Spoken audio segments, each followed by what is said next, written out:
Hey, AP government students, this is my Chapter 9 review with you on civil rights. You can either do it this way with me talking, or you can just look through the slides that I've already uploaded if that's easier for you. So basically, Chapter 9 was the last chapter we did at school before we shut down, and that was the one we did the mural on.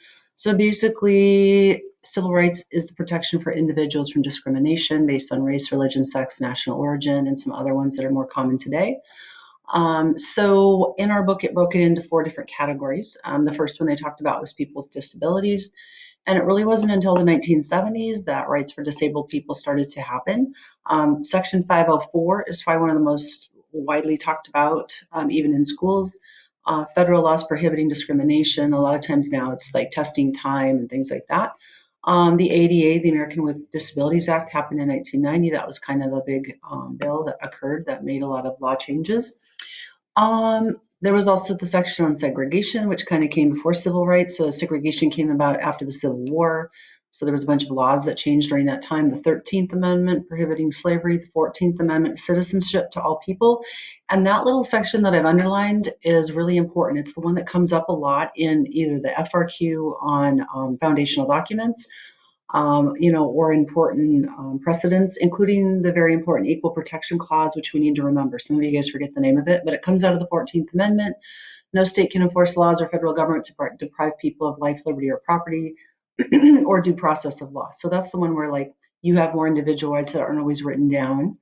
And then the 15th Amendment, voting rights for African Americans, also happened in this early segregation section. Continuing on, there was the Plessy versus Ferguson case that established separate but equal, but many people still thought that wasn't good enough. We have the NAACP that forms, which is the National Association for the Advancement of Colored People in the 50s. This moved to the Brown versus Board, which was crucial. It starts to force desegregation of schools and equal opportunity for everybody.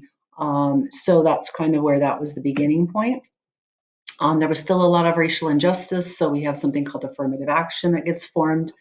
That's to address discrimination, providing special consideration based on things such as race and gender that actually applied to women as well, to try and help balance it out a little bit more.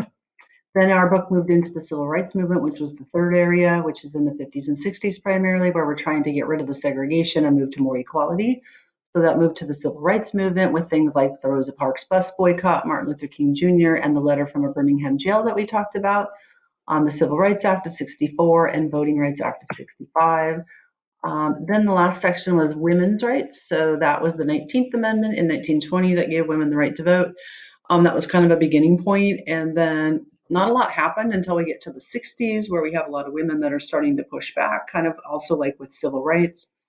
We have the National Organization for Women forms, and that's pushing for full participation in society, including work, no gender discrimination. We have Title IX, which happened in 1972. That opened up sports to women, federal aid, education, all kinds of things like college. Roe v. Wade, as most of you know, women have the right to control their own bodies, which was the abortion case. And that's about it for Chapter 9.